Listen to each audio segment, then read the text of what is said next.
5 minutos, esto es Despierta Bogotá y los invitamos a continuación a una conversación interesante, larga, con el senador expresidente de la República, Álvaro Uribe Vélez. Nos pueden acompañar a través de nuestro hashtag Uribe en Canal Capital y a través de todas nuestras redes sociales. Esto es Conversemos Bogotá.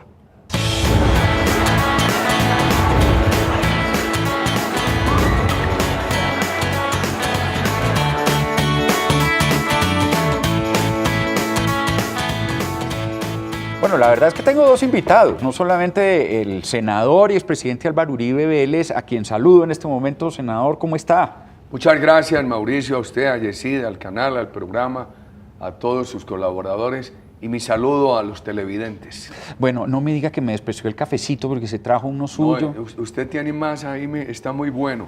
Ahora me lo receba un poquito. Y también quiero saludar, lo invitamos para que participe en esta conversación al director de información, periodista también, Yesid Lancheros, a quien saludo con mucho gusto y también gracias por aceptar la invitación de venir a estar con nosotros, Yesid. Mauricio, muchas gracias. Senador y expresidente Álvaro Uribe, gracias por estar con nosotros en Canal Capital. Transmitimos a esta hora esta entrevista por señal abierta, expresidente, pero también vamos por todas las plataformas digitales. Nos están viendo en Bogotá, en Cundinamarca, en el resto del país, fuera del país. Y vamos a tener con usted, expresidente, una entrevista donde vamos a tocar todos los temas. Quisiéramos empezar, expresidente, por el tema de Bogotá, que es el tema que nos ocupa a nosotros como Canal Capital. Ha venido usted recorriendo los barrios de la ciudad en las últimas semanas, lo hemos visto en Engativá, en diferentes localidades. Queríamos preguntarles, presidente, ¿qué está viendo? ¿Qué está viendo en los barrios? ¿Cómo está viendo la ciudad en estos momentos? Primero, una gran ciudadanía. Luis Carlos Galán solía decir que la clase media bogotana era una irradiadora de valores para todo el país. Segundo, una gran preocupación por la movilidad. El gobierno nuestro había dejado el COMPES para el metro y para la primera línea del tren de cercanías. Se perdieron tantos años. Por fortuna, el alcalde Peñalosa va a convertir eso en realidad. Yo creo que él tiene una visión muy importante del metro, del Transmilenio. Eso tiene que seguir creciendo y de todas las vías. Tercero, una gran preocupación en Bogotá por la inseguridad y el narcotráfico. El gobierno nacional ha descuidado enormemente el tema de la seguridad, el tema del narcotráfico. Un país que tiene hoy ese hectareaje de coca, que estaba derrotando la coca, que hoy ve nuevamente ese problema en su mayor dimensión, ha logrado que las ciudades colombianas como Bogotá y otras tengan un alto problema de microtráfico y de drogadicción. Bueno, en el tema del metro de Bogotá, precisamente hoy, expresidente Uribe, se va a firmar el convenio de financiación. Se habla de un metro elevado, que el gobierno nacional ya validó, ya se despidió un documento COMPES, anoche se despidió el CONFIS y la ciudad va a poder contar con esta obra que durante tantos años ha venido esperando. ¿Cómo ve usted el metro elevado? Primero, ese es un tema de los científicos. Yo confío que el alcalde Peñalosa esté muy bien asesorado para tomar la decisión de que es elevado. Ahora, cuando se hicieron las primeras autopistas elevadas en el mundo, los sistemas de transporte masivo elevados eran feos, pero hoy hay un sistema de concretos, de altura, de distancia entre columnas, de longitud de vigas, etcétera, que puede lograr que esos sistemas sean muy bonitos y que no afecten el entorno.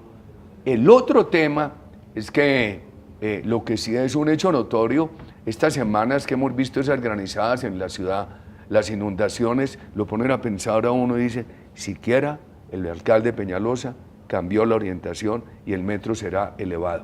O sea, ¿usted respalda esa decisión? Sí, y yo no soy el científico para decir que es la correcta, pero la respaldo porque confío en cómo ha estado asesorado el alcalde Peñalosa y por una cosa de sentido común. Los suelos de la ciudad son húmedos, la ciudad ha tenido problemas de subsuelos, vemos los problemas que pasan con esas granizadas y mis compañeros, los concejales del Centro Democrático, que son ejemplo de cumplimiento, votaron, apoyaron esas vigencias futuras del alcalde Peñalosa por 6 billones para poder avanzar en el metro que lleva 7 años perdidos del gobierno Santos. Cuando usted dice yo no soy científico, se refiere a que usted piensa que la decisión de si un metro va elevado o no, el número de estaciones, la velocidad que llevan los vehículos, el tipo de vehículos, el tipo de tecnología, se debe determinar por estudios científicos y no por la opinión de cualquiera, porque si me preguntan a mí, yo quiero un metro en la puerta de mi casa y que me deje aquí en Canal Capital, si quiere que le diga. ¿Me entiende? Cada uno tiene una decisión de lo que le gustaría que fuera el metro. Sí, entonces, ¿por qué confío yo en la decisión que han tomado? Porque confío en toda la asesoría que ha tenido el alcalde Peñalosa para tomar esa decisión. Expresidente, habla usted del alcalde Peñalosa, ya se cumple 1 año y 11 meses de mandato, el Centro Democrático ha apoyado al alcalde en la coalición en el Consejo. ¿Qué balance hace usted de lo que ha sido la alcaldía en este año y 11 meses en el caso concreto de Bogotá? Primero se la dejaron quebrada. Yo creo que ahora que el país está examinando candidatos presidenciales, hay que poner mucho cuidado, porque cuando yo hablo de castrochavismo, dicen, no, ese es un fantasma que Uribe utiliza para darnos temor. No, señor, es verdad. Aquí ya hubo un ensayito chiquito y quebró a Bogotá. Yo le pregunté al alcalde Peñalosa, alcalde, usted tiene fama de ser un hombre muy ejecutivo, ¿por qué no ha empezado las obras? Me dijo, porque no me dejaron proyectos, me dejaron la ciudad quebrada, porque me he tenido que gastar 300.000 millones en los estudios de los proyectos. Yo confío que el alcalde deje a Bogotá en un proceso de recuperación, de desatraso. Si yo por viejo, por ser mayor que el alcalde Peñalosa, le pudiera decir algo a él, se lo diría y que no lo tome a mal. ¿Qué le diría? Hombre, tenga un diálogo muy cariñoso con toda la ciudadanía de Bogotá, explicándoles todo, porque, hombre, los ciudadanos se quejan, que a uno le dice un obrero, ¿cómo así que yo me tengo que gastar 4 horas al día de viaje?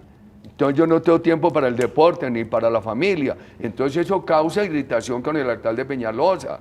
Explique el qué está haciendo, qué encontró, por qué las demoras, con mucha paciencia. Es que este país tiene un problema. A este país lo han enseñado a hablar con los criminales y lo han mal enseñado. Porque aquí hay que hablar es con la ciudadanía, con todo cariño, con toda paciencia, y la ciudadanía le enseña a uno. Y ahora hay que escuchar a Bogotá en el otro temita, ese tema de la inseguridad y de la drogadicción. Eso no es culpa del alcalde Peñalosa. Este país tenía 42.000 hectáreas de coca, estaba derrotando eso, y hoy Naciones Unidas dice que 156.000. La Fiscalía que 200.000, los Estados Unidos que 180.000.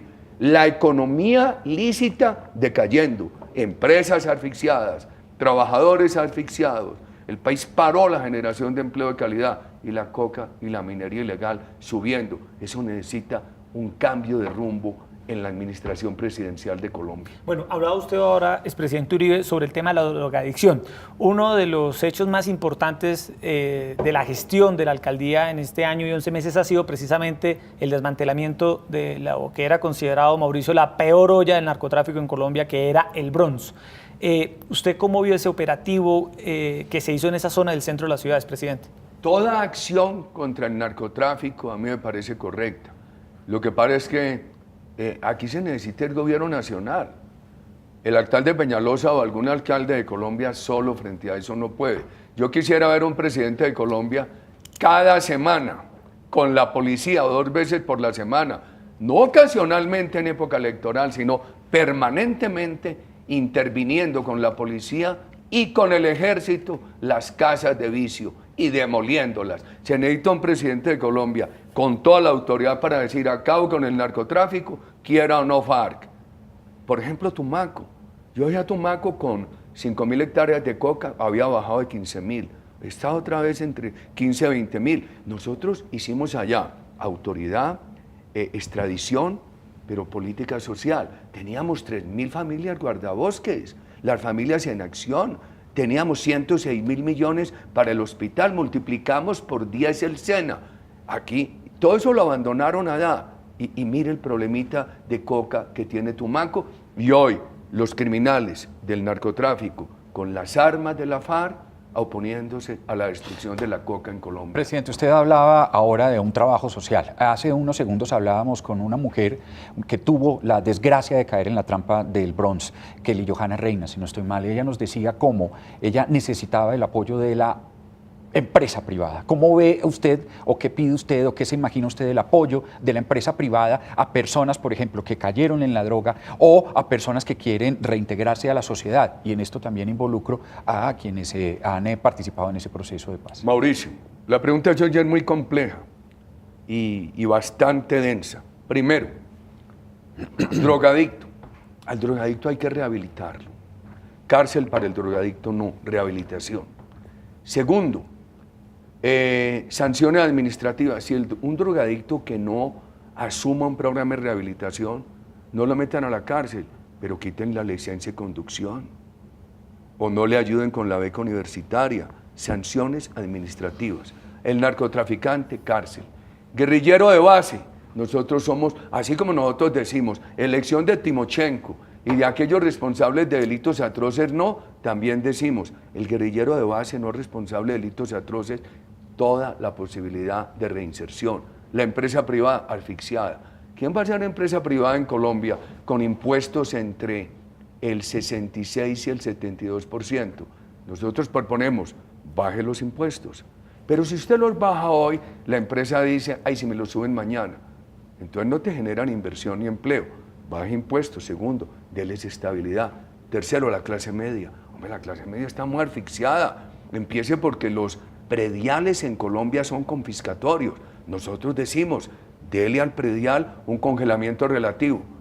El trabajador colombiano, los sectores pobres, hay que subir salarios, baja impuestos, suba salarios. Nosotros pensamos que para una sociedad fraterna eso es necesario. Y entonces alguien me dice, explícanos un poquito, 10 pesos. Usted con 10 pesos tiene que pensar lo siguiente, ¿qué es mejor? Yo creo que es mucho mejor 10 pesos en las arcas de las empresas para generar inversión y empleo, 10 pesos más de salario para dignificar la vida del trabajador, para salir de pobreza, los sectores pobres de Colombia, que 10 pesos más de impuestos en el estado de Rochón. Y algunos tecnócratas dicen, eso no se puede por el déficit. Querida ciudadanía de Bogotá, mientras más se demore este país para recuperar la empresa y la capacidad adquisitiva de los colombianos, peor será el déficit.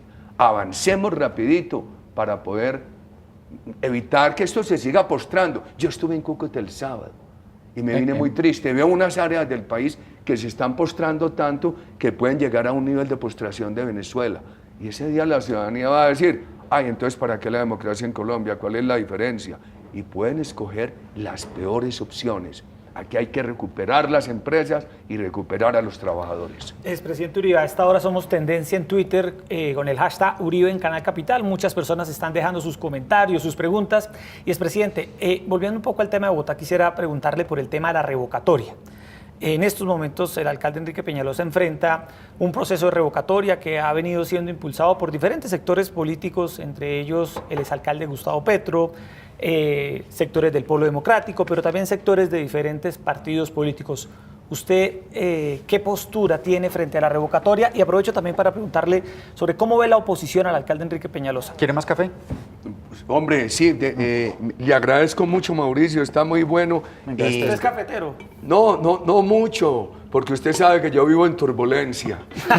Y ese café es como, darme café a mí es como echarme gasolina de alto octanaje. Entonces, cuando los pilotos dicen, vamos a entrar en turbulencia y eso, yo bueno una vez digo, pero si en eso vivo yo no salgo de turbulencia. No necesita café. La oposición al alcalde Peñalosa. Y la revocatoria, expresidente. Vea, yo le tengo que decir una cosa a la ciudadanía con todo cariño. Aquí lo que debería haber es revocatoria retroactiva y revocar a los que quebraron a Bogotá. Y a mí me dicen, no apoya a Peñalosa. Yo apoyo a Pacho Santos y creo que el mejor programa para Bogotá lo presentó Pacho Santos y estudió muy bien. Le dije a la bancada, hay que apoyar al alcalde Peñalosa cuando lo eligieron. El alcalde Peñalosa recibió la ciudad quebrada. Uno se pone a ver las cifras de la empresa de acueducto, el burocratismo, lo que hicieron con las basuras. Todavía por allá, en unos garajes de chatarras en otras ciudades colombianas, están los vehículos que trae el anterior alcalde. Me dice, es que el alcalde Peñalosa tiene una opinión muy mala. Usted es muy mal político. ¿Cómo apoya al alcalde Peñalosa? Hombre, permitan a ver si el alcalde Peñalosa puede recuperar el rumbo de Bogotá.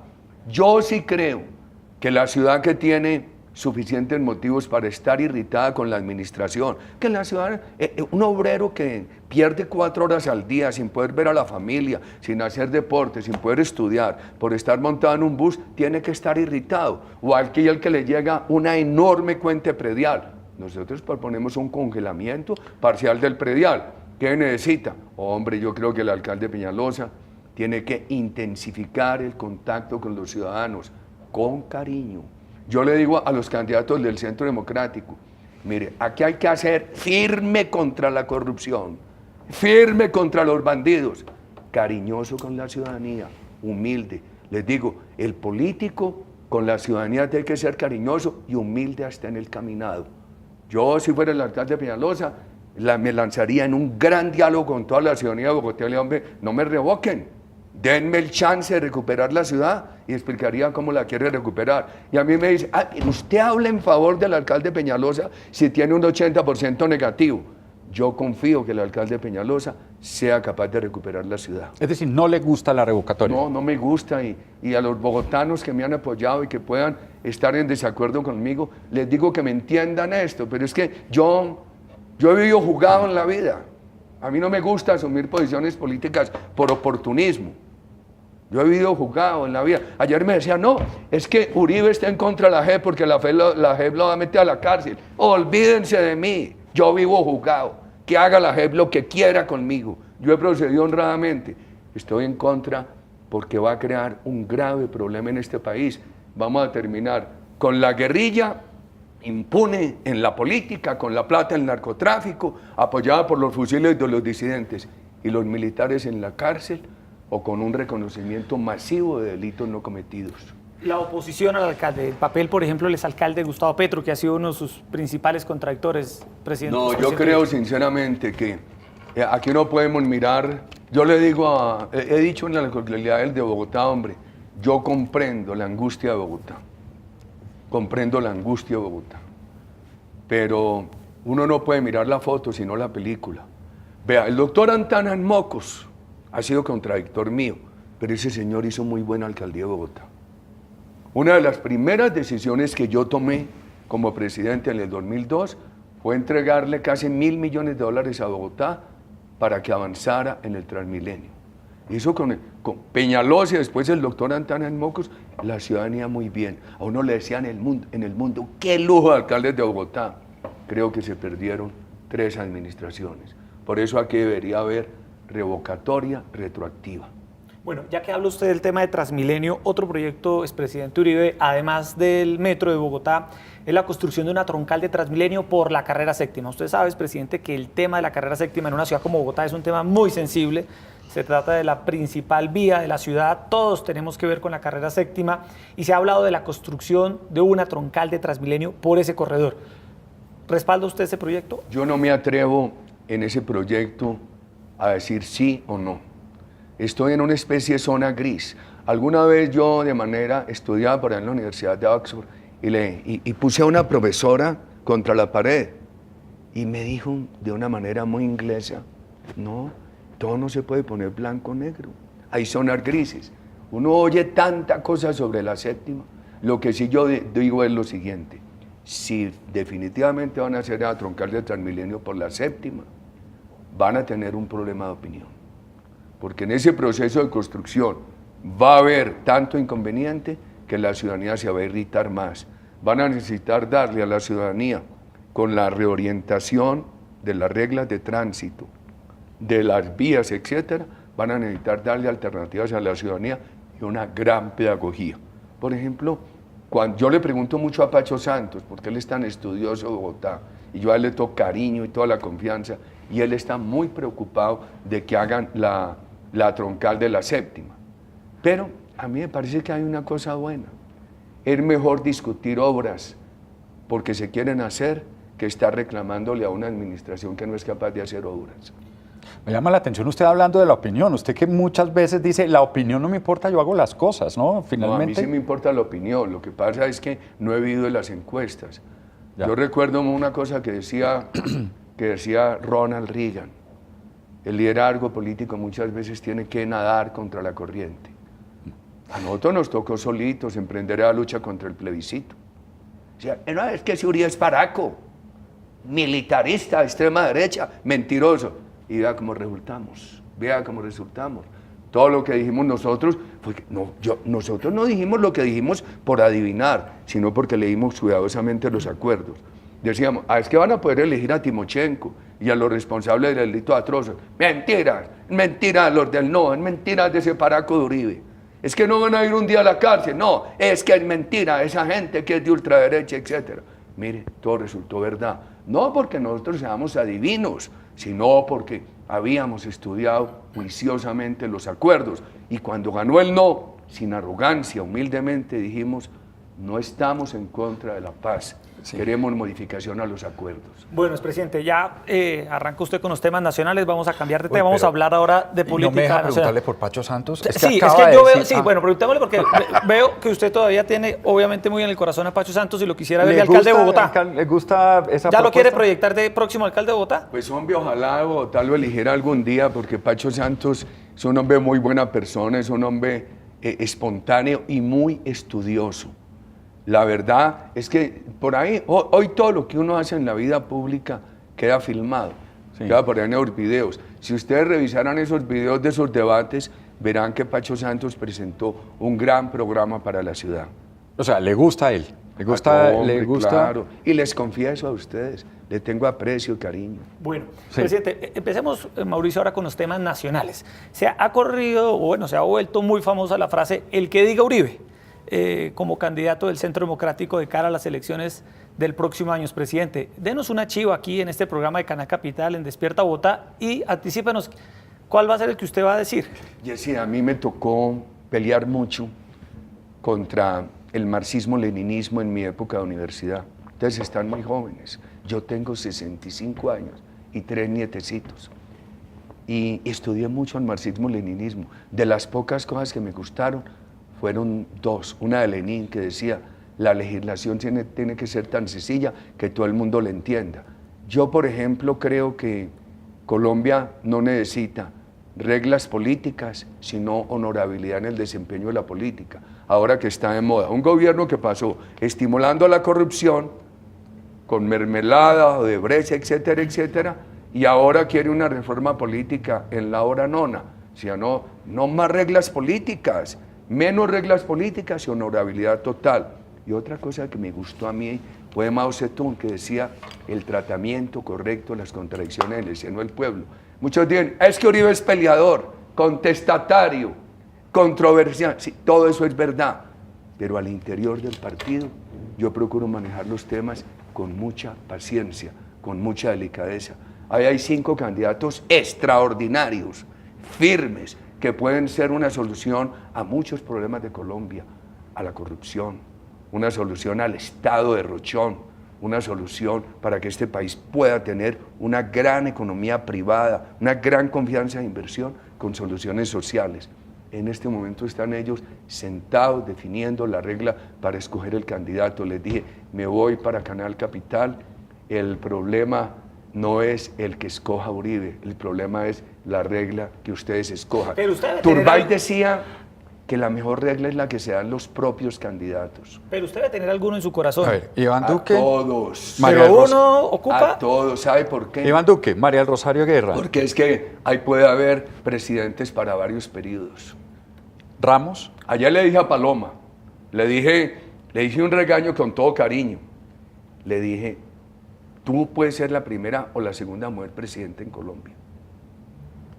Yo no sé cuándo, pero te pido un gran favor, tienes que cuidar mucho toda palabra, todo gesto, todo movimiento político, porque el país te está mirando como una figura destacadísima de las nuevas generaciones. Mire, yo los oigo en esos foros, los oía el pasado sábado en Cúcuta, y yo me llenaba de orgullo y de admiración al oírlos por su preparación, por la manera como han estudiado los temas del país. Hombre, muy valerosos. Un viejo como yo que va de medianoche para el día, que le dijeran no al plebiscito, pues yo estoy jugado. Pero ellos corrieron un riesgo muy grande.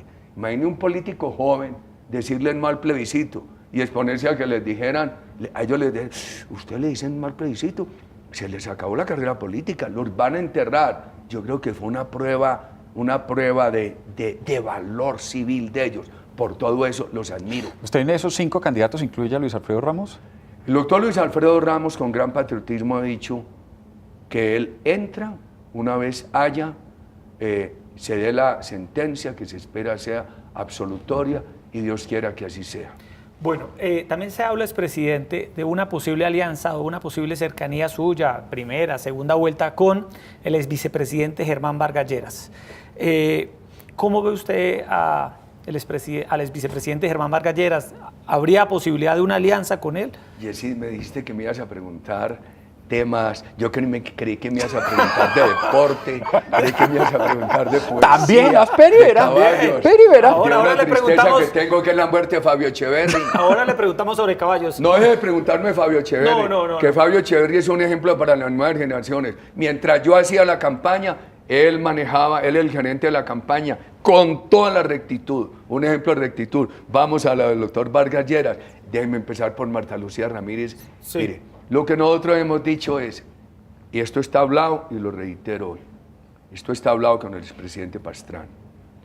El Centro Democrático cree que debemos llegar con un candidato de coalición a primera vuelta, que se escoja entre el candidato del Centro Democrático y otros como la doctora Marta Lucía Ramírez, a propósito que le den seguridad.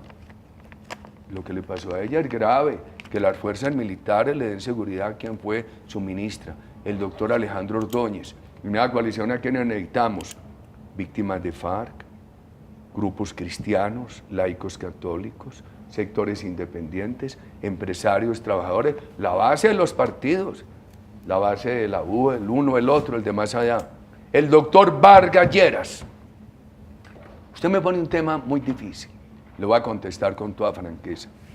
A mí me parece que lo que está pasando en el Congreso es bueno, porque puede llevar a que este país corrija un rumbo delicado en que ha venido aprobando todo la FARC, creciendo impuestos, burocracia, desconociendo los sentimientos de la opinión pública. Ojalá, con sectores como el del doctor Vargas Lleras en el Congreso, se pueda cambiar de rumbo. Hasta hoy, ¿qué ha pasado?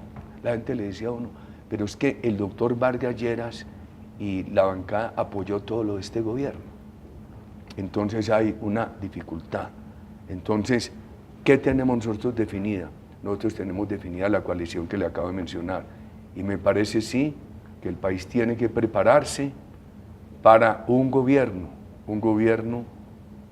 que ponga esta economía a crecer, que recupere credibilidad de los colombianos y que no deje que el país se siga postrando. Es decir, recibiría a Vargas Lleras en esa coalición. Sé que quizás usted no es la única voz, pero su voz estaría dispuesta a recibirlo en esa coalición. Yo creo que nosotros estamos en la coalición que se ha hablado hoy.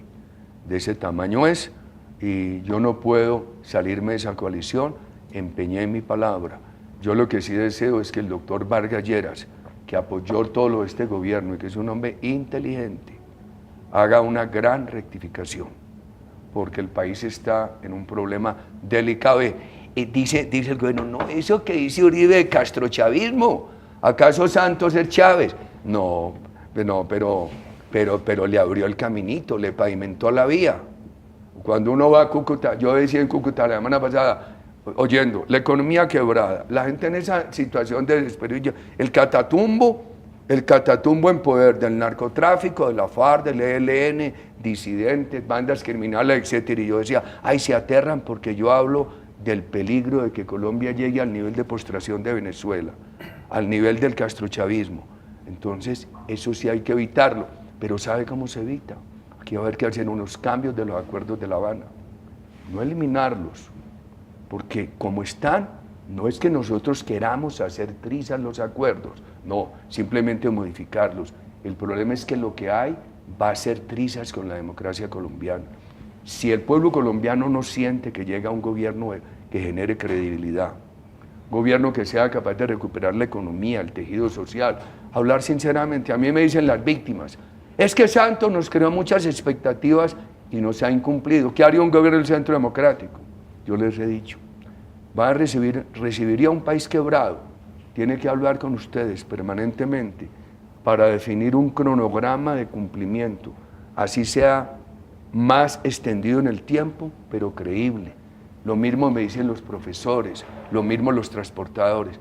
Un gobierno que dé credibilidad, a mí me parece fundamental, y que le dé credibilidad a la empresa privada, le dé credibilidad al sector agropecuario, le dé credibilidad a los trabajadores, etcétera, etcétera. Eso es lo primero para poder superar el riesgo del castrochavismo, de la postración de Venezuela. O sea, expresidente, si uno dice este titular, expresidente Uribe le abriría las puertas a Vargas Lleras en segunda vuelta, ¿estamos siendo correctos o no? Él no necesita que yo le abra las puertas. No, pero eso sería un titular correcto. No, Vargas Lleras es un líder muy poderoso, él no necesita que yo le abra las puertas. Él lo que necesita es que Santos no las cierre. Pero usted se las abrió. Y el problema de Vargas Lleras es que el mal gobierno de Santos le ha cerrado las puertas. Pero si Vargas Lleras llega y le toca la puerta a usted en segunda puerta, No, ¿usted él se no la me abre va a o se la tocar, cierra? No, él es un hombre muy temperamental. ¿Usted cree que me va a tocar la puerta Vargas Lleras a mí? No, lo importante es, nosotros tenemos que tener la mente aquí muy clara. 5 candidatos de lujo del Centro Democrático. La coalición con la doctora Marta Lucía, el doctor Ordóñez, el presidente Pastrana, Laicos por Colombia, los grupos cristianos, víctimas de FARC, etc. Y tener todos los dispositivos de emergencia para que este país se recupere. Bueno, ahí yo creo que es donde usted califica a Vargas Lleras como un dispositivo de emergencia. Sí lo entienden. Pero cuando usted me dice le abriría las puertas a Vargas Lleras, el que se ha cerrado es Santos por el mal gobierno. Bueno, expresidente, a propósito de la campaña electoral, hay un ejercicio que uno suele hacer en estas entrevistas y es que uno le dice un nombre de un candidato, Mauricio, y usted le pone una palabra. Empecemos con Robledo. Es muy difícil una palabra, una frasecita corta. Una frasecita, listo. Discrepamos, pero lo respeto. Gustavo Petro. El único, lo que me preocupa del doctor Robledo es que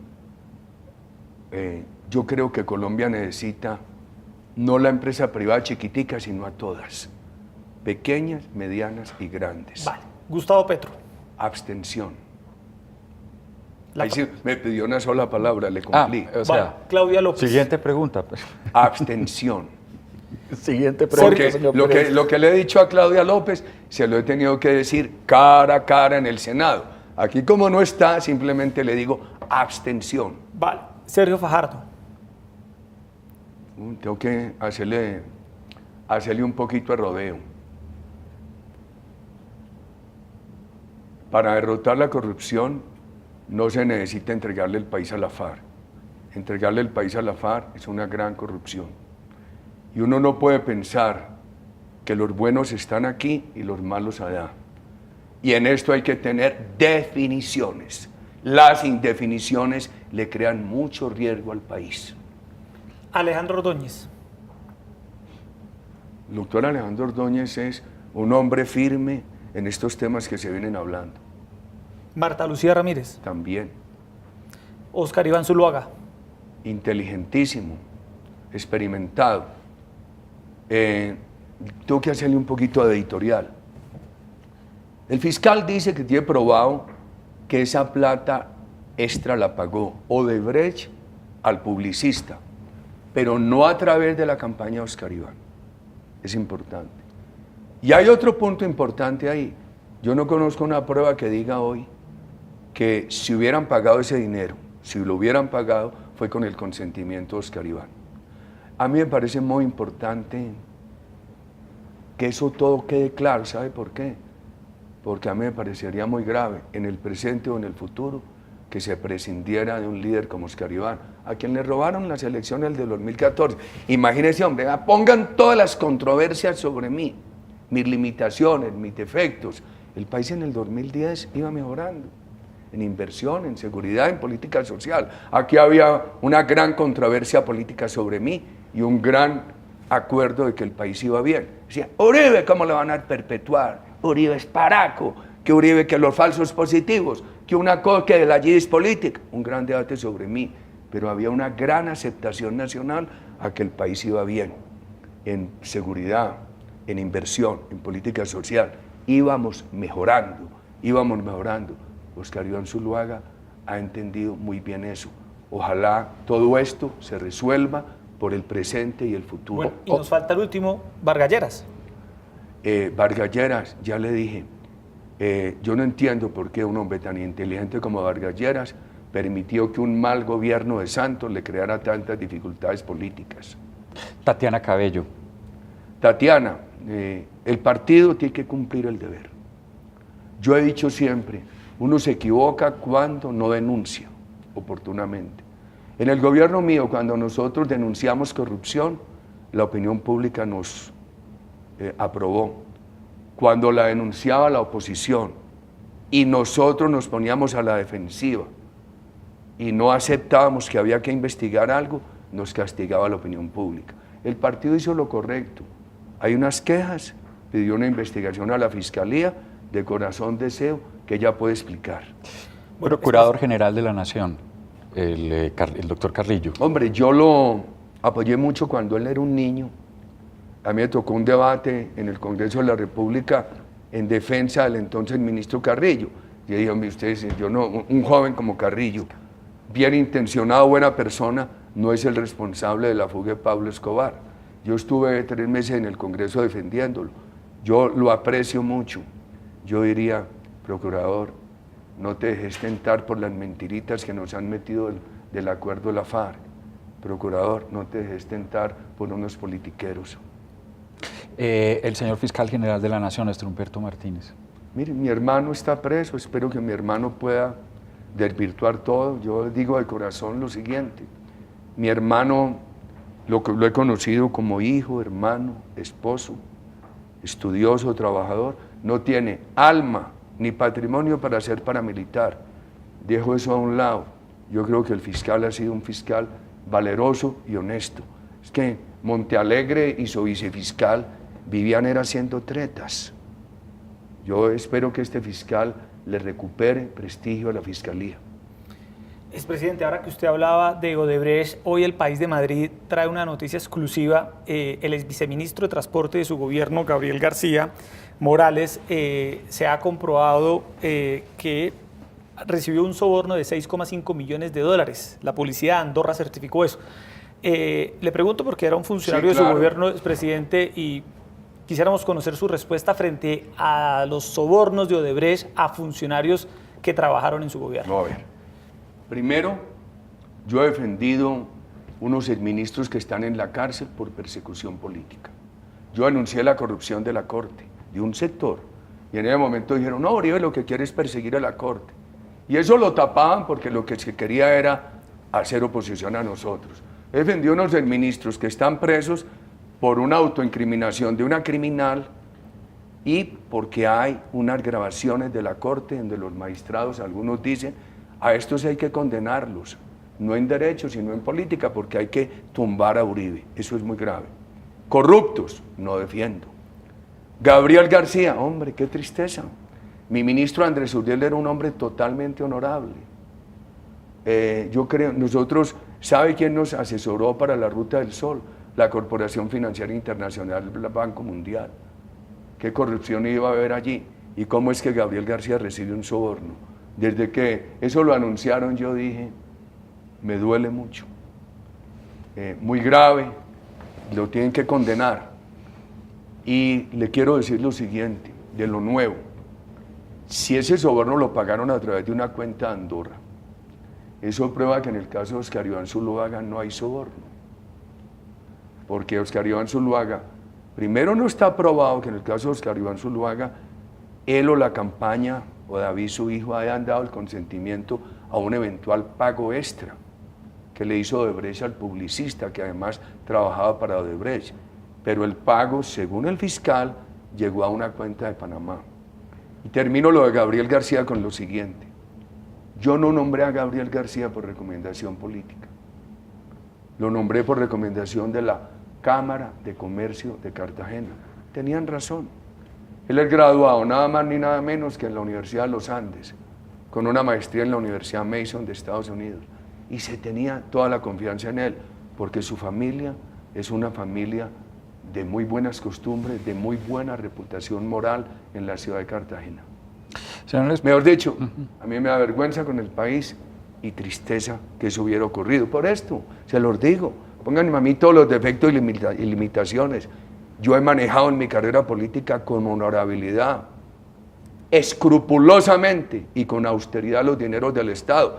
Por eso a la senadora candidata, porque usted me preguntó en estos días, le dije, yo me le meto a todas las candelas, porque he sido honorable. Y a mí revisen, tengo 65 años, revisen mis campañas, las últimas manejadas con el rigor de Fabio Echeverri, y retrocedan hasta la primera, cuando fue elegido concejal de Salgar, Antioquia.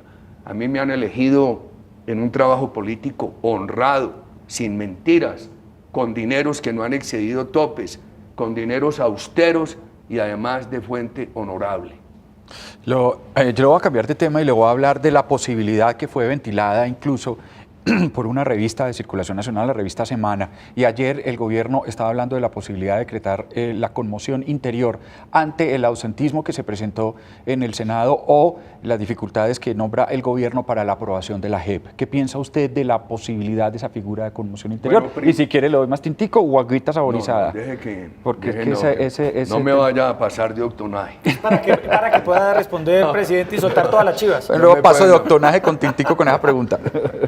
A ver, hombre, estimados doctor Arroyave y Yesid,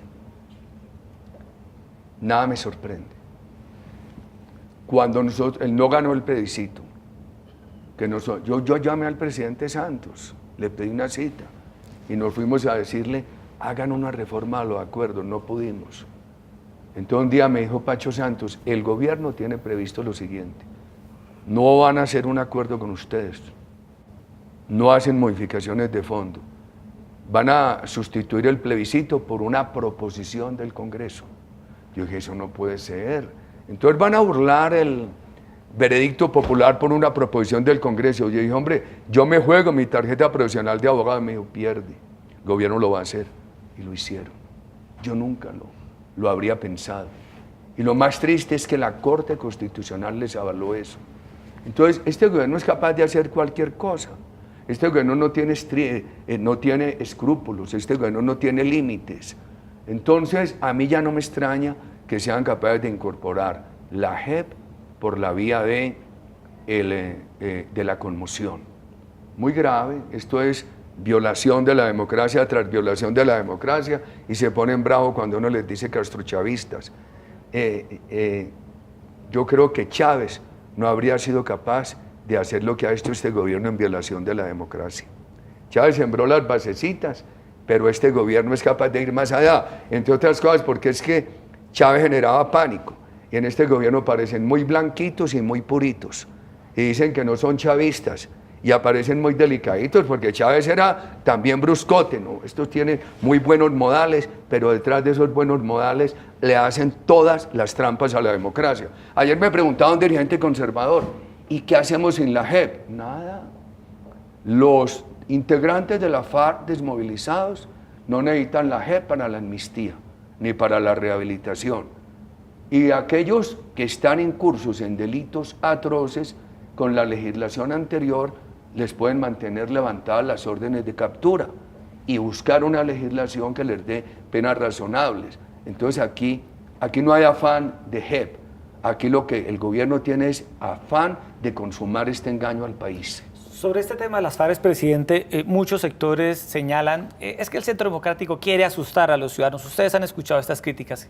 Quieren meterles este cuento del castrochavismo, que esto se va a convertir en Venezuela. Y yo quiero preguntarles, presidente, si usted de verdad, por ejemplo, considera que Timochenko puede algún día llegar a ser presidente de Colombia. Hombre, lo primero, Yesid, es que es muy grave y da mal. Voy a prescindir del jurídico. La Constitución colombiana prohibía la elegibilidad política de personas incursas en delitos distintos al político y diferentes al homicidio culposo. Imagínense que yo hubiera cambiado la Constitución para permitir la elegibilidad de los paramilitares.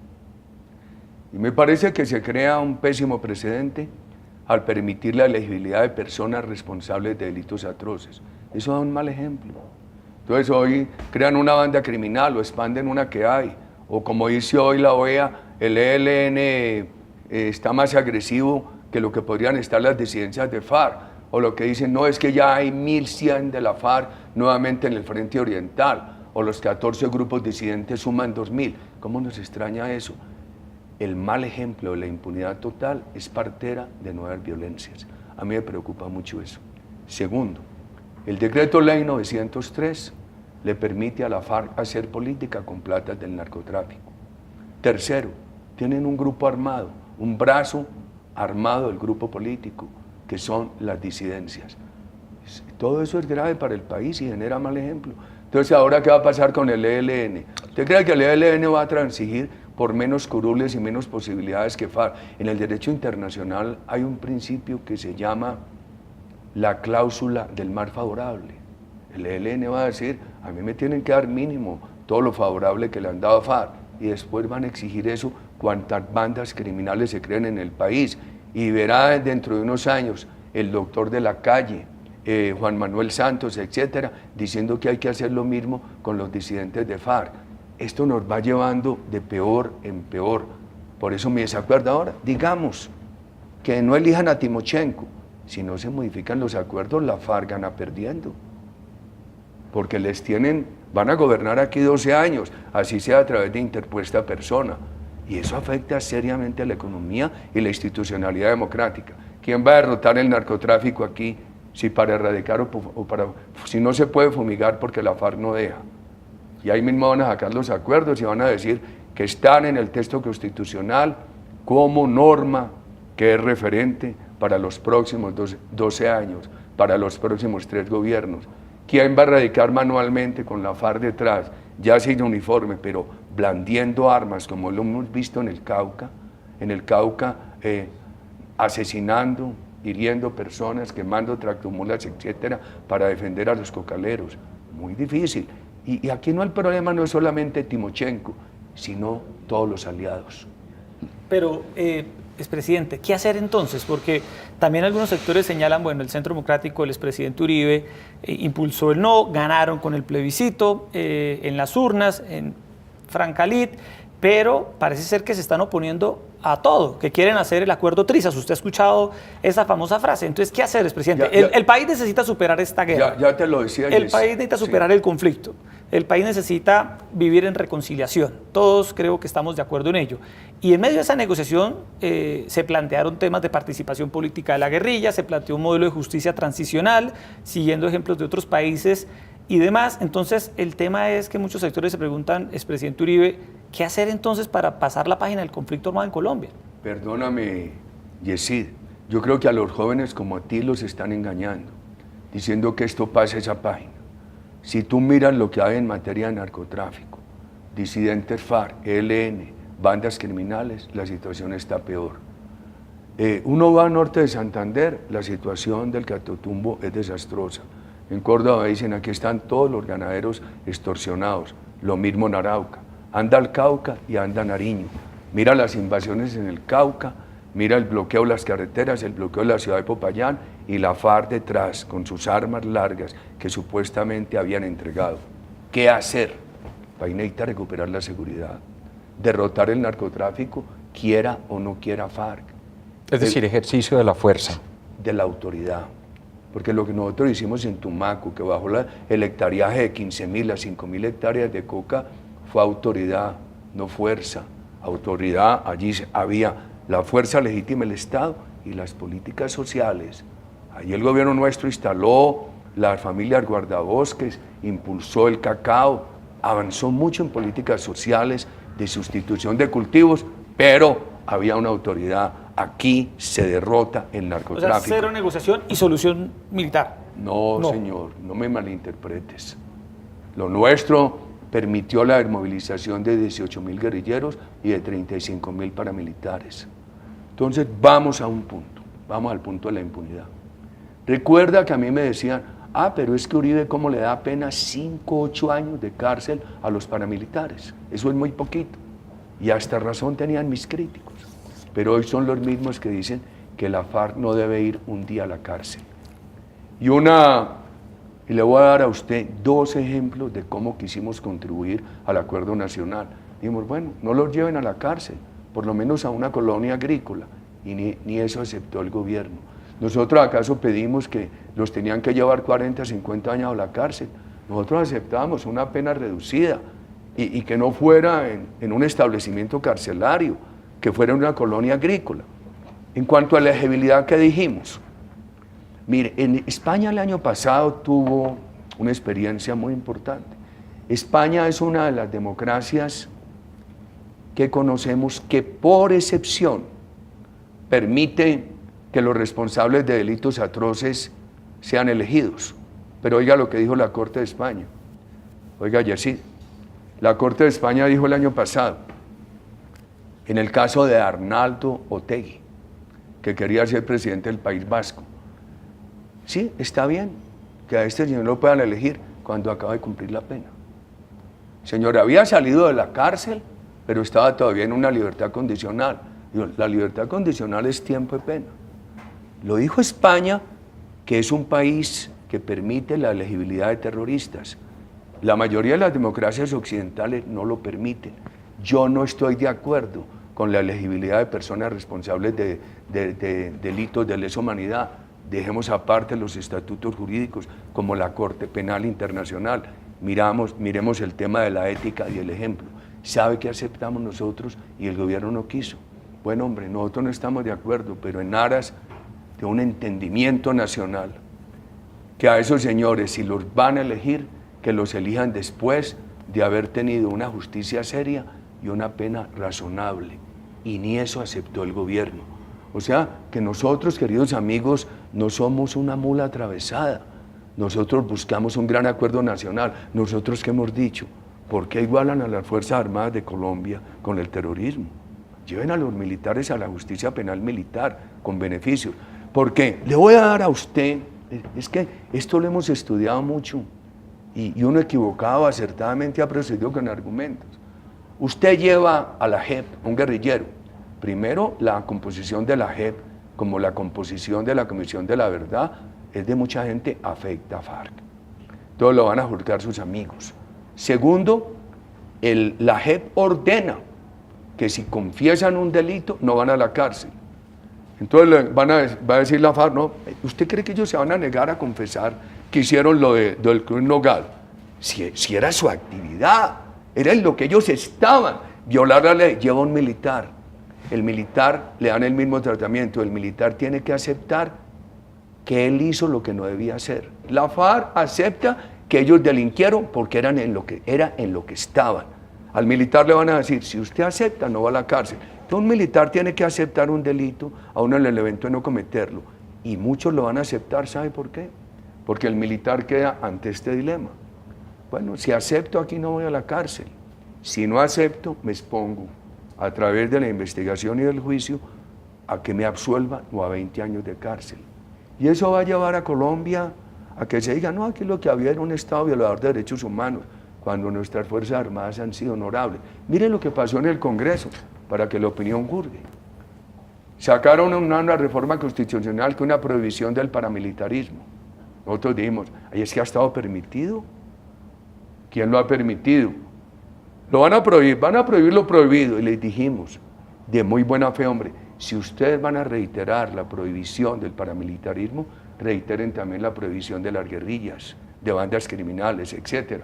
Es que aquí no hay una política transparente para superar lo que ellos llaman el conflicto. Aquí lo que hay es una política de claudicación ante la FARC y eso le genera un muy mal ejemplo al país. Entonces, ¿a usted le parece muy lógico lo que propusimos?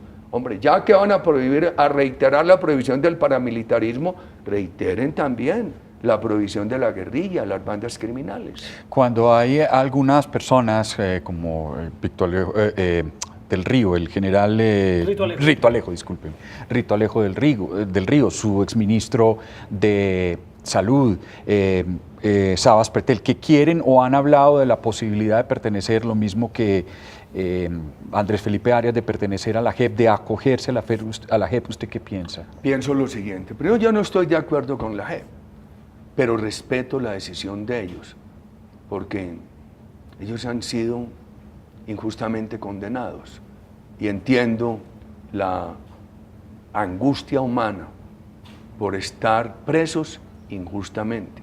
Es que Diego Palacio está preso porque una criminal dijo que para una votación en el Senado le habían dado expuesto en un hospital, cuando hay grabaciones de la Corte diciendo que había que condenarlo por ser del gobierno de Uribe, que el tema no era jurídico sino político. Yo lo he dicho públicamente, sí, yo no estoy de acuerdo con la JEP, respeto esa decisión de ellos porque comprendo la angustia humana de estar preso por una injusticia. Expresidente, si el Centro Democrático, el partido que usted lidera, en una eventualidad llega a la presidencia de Colombia, ¿qué ocurriría con lo que se negoció con las FARC? Una reforma, no es conocerlo. Por ejemplo, todo guerrillero de base, cúmplale, ayúdelo a reintegrarse, etc. Narcotráfico, derrótelo, quiera o no la FARC. ¿Pero ustedes no desconocerían lo que se firmó en La Habana? Unas modificaciones, nunca el desconocimiento, porque aquí el problema no es que el Centro Democrático quiera hacer triza del acuerdo, el problema es que como van las cosas, aquí van a hacer trizas con la democracia. Mire cómo está de mal la economía, lo que hablábamos al principio. ¿Eso es producto del acuerdo? Es un producto de todo lo que ha pasado en el país. El acuerdo genera pánico. Para lograr la aprobación del acuerdo, el gobierno ha derrochado enorme cantidad de dinero. Para la reelección de Santos, utilizaron los sobornos de Odebrecht, la mermelada, etcétera. Tienen quebrado al Estado colombiano, no es sino mirar el endeudamiento, el déficit, las vigencias presupuestales futuras, la burocracia. Hombre, es que 18.000 burócratas más, esa cantidad de instituciones. Ciudadanos, el Estado tiene que definir si es un Estado inmenso, grandotote en lo burocrático y chiquitico en salud y educación, o al revés. Si es un Estado austero en lo burocrático y grande e importante en salud y educación. Entonces, todo esto ha convergido a lo que tenemos. ¿O usted cree, Mauricio, cuando nosotros proponemos rebajar impuestos es por qué? Porque tenemos una de las economías más grabadas del mundo. Del país ya se han ido alrededor de 8.000 personas que no quieren ser residentes tributarios de Colombia, a residir en otros países y hacer su declaración de renta por el miedo a lo que está ocurriendo en Colombia. Hace poco hubo una publicación en los Estados Unidos, leanla, donde aparece que en la Florida la mayor colonia compradora de vivienda recientemente ha sido la colombiana, porque hay muchas personas desesperadamente sacando dinero del país por miedo, y en eso también ha tenido que ver todo este manejo de los acuerdos y de lo que Santos ha hecho para poner en marcha los acuerdos. Bueno, expresidente, prométame que me va a responder con el número que le voy a pedir, ¿de acuerdo? Sí. Bueno, de 1 a 10, ¿qué posibilidades hay de que usted se reconcilie con Santos? Me tenés que dejar editorializar, Mauricio. Pero primero diga el número. No, porque de 1 es a 10, ¿qué posibilidades hay de que usted mira, se reconcilie con Santos? No, yo estoy muy viejo y tengo este pelo irreversiblemente blanco. El tema mío no es de pataletas personales, el tema mío es de preocupación de país. Mauricio, este no es un tema de cortesía ni del cafecito ni nada. Pues ya a eso vamos. Cuando ganó el no, yo lo llamé y le pedí una cita y nos fuimos allá. Y le dijimos que queríamos hacer una reforma. Allá fue donde el Santo Padre. ¿Y qué no le propuso? No, porque él decía todo que no. ¿Usted cree? Cuando usted ve este problema económico, ¿usted cree que este es un problema de pataletas personales? No, de preocupación por el país. Es que los incentivos tributarios que nosotros pusimos estaban sirviendo. Este país se había convertido en un país que quería tener un desempeño sobresaliente en seguridad, en inversión, en política social. Hombre, nosotros elegimos a Santos con una plataforma y salió con la otra, ¿no? No, Mauricio. Jessy, mire, este no es un problema de reglas de cortesía. ¿Por qué no me la hace al revés? Es posible que yo apruebe la agenda de gobierno de Santos. Le digo, 0 posibilidades de que yo apruebe la agenda de gobierno de Santos. O sea, ¿no le reconoce nada al presidente Santos? No, pero puede haber cosas buenas. ¿Cómo, por ejemplo? Puede haber cosas buenas. Por ejemplo, Paloma Valencia dice que a ella le gusta el programa de Serpi lo paga. Otros de mis compañeros dicen que lo que hay que hacer con ese programa para que sea más universal y sostenible es llevarlo con un pago igual en todas las universidades, etc. Nosotros hemos mirado esto objetivamente. La ley de CIDRE, sin parecernos una maravilla, nosotros la aprobamos en el Congreso. Yo, por ejemplo, a mí sí que me duele, yo quería apoyar lo del SENA, ahora no lo puedo apoyar. El SENA era la niña de mis ojos, porque yo creo mucho en el fondo emprender, la necesidad de resolver el problema de los jóvenes, etc. ¿Cómo va a apoyar uno lo del SENA ahora con estas quejas tan graves? Recuerden que nosotros en mi gobierno multiplicamos el SENA por 8. Nosotros hemos ido a Santa Marta y hemos aprobado en las comisiones del Congreso los informes de Coldeportes sobre la construcción de la infraestructura deportiva para los Juegos Bolivarianos. Ojalá unas quejas que han resultado ahora no se comprueben. Mire, Mauricio y doctor Yesid, uno tiene energía. Sin ganas, sin emociones, es imposible convertir las ideas en realidades, pero también razones. Todo lo que han dicho mis compañeros en el Senado y en la Cámara ha sido razonado. O sea que este no es un tema de la persona de Juan Manuel Santos, de un cafecito, de un abracito. Este es un tema de preocupación por una situación del país. La CIDH, cambiándole de tema, la Comisión Interamericana de Derechos Humanos acaba de sugerirle al gobierno colombiano que quite la sanción que dio la Procuraduría en su momento en cabeza de Alejandro Ordóñez al exalcalde de Bogotá, Gustavo Petro, por el tema de las basuras y todo aquel cuento que usted tenga, que usted conoce.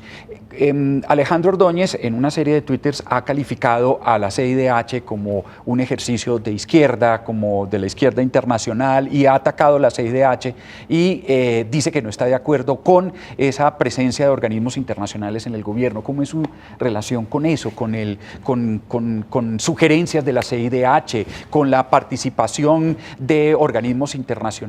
Usted fue muy crítico con la ONU y tuvo una relación difícil con la ONU cuando quería participar, presidente, Mauricio, ¿no? Mauricio, nosotros tuvimos una muy buena relación con la ONU.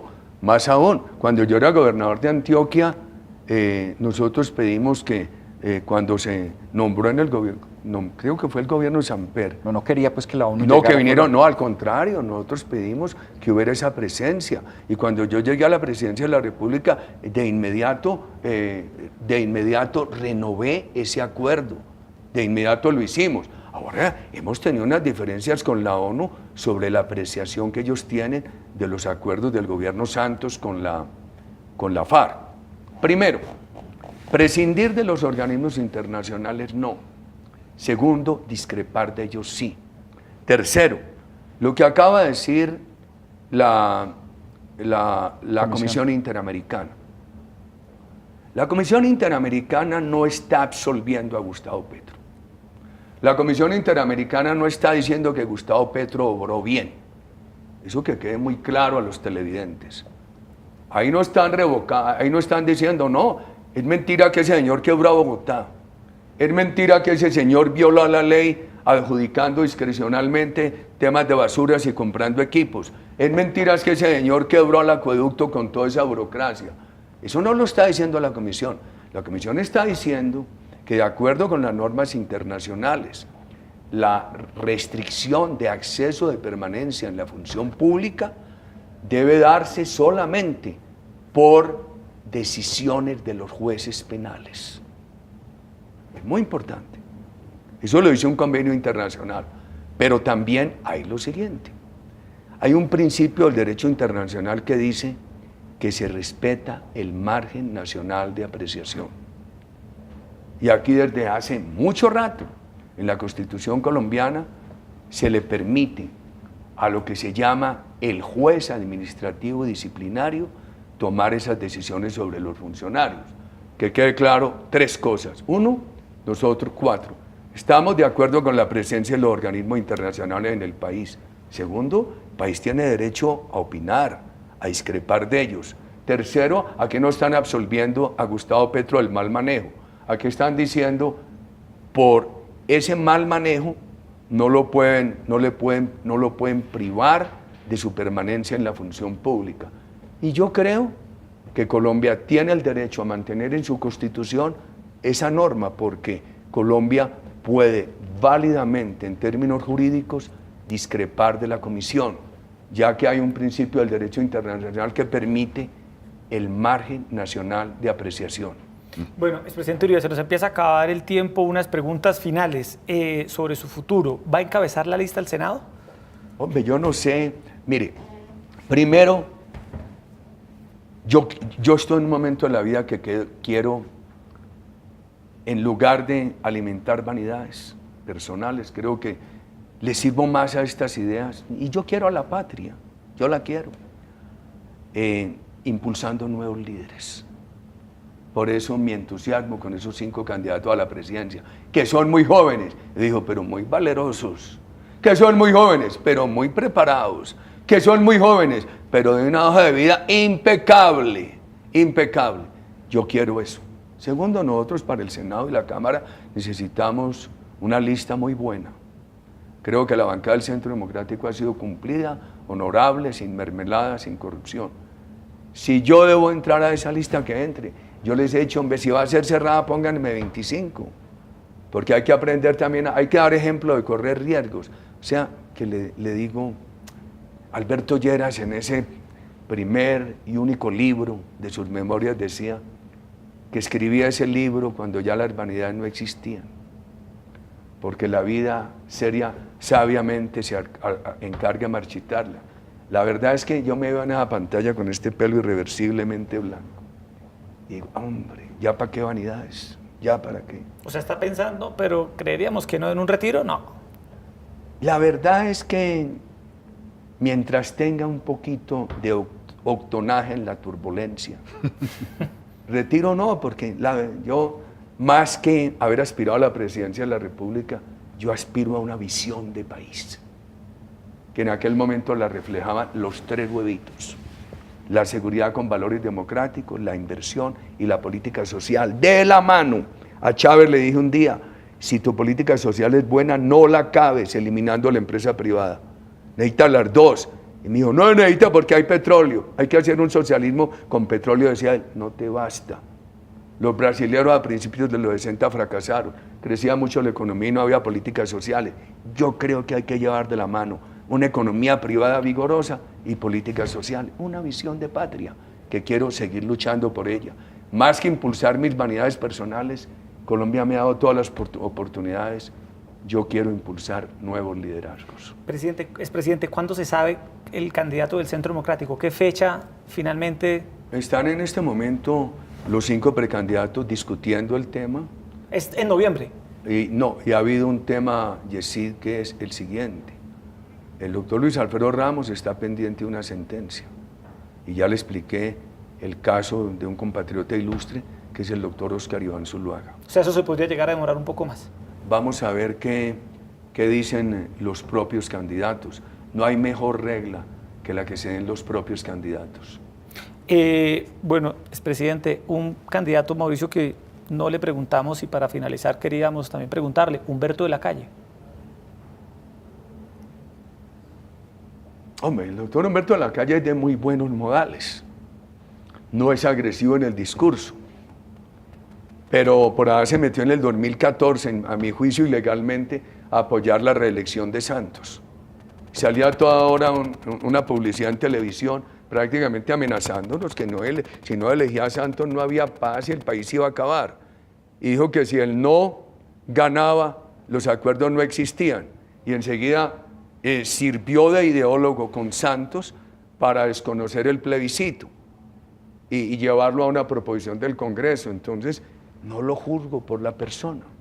Cuando uno está hablando con él, es un hombre decente, habla muy bien, de un temperamento equilibrado, pero le tengo pánico a lo que he conocido que ha hecho el doctor de la Calle con Santos en contra de nuestro Estado de Derecho y en favor de la FARC. Señor expresidente, senador, muchísimas gracias por haber tenido ¿Por quién más me va a preguntar? No, no me preguntó por los 5.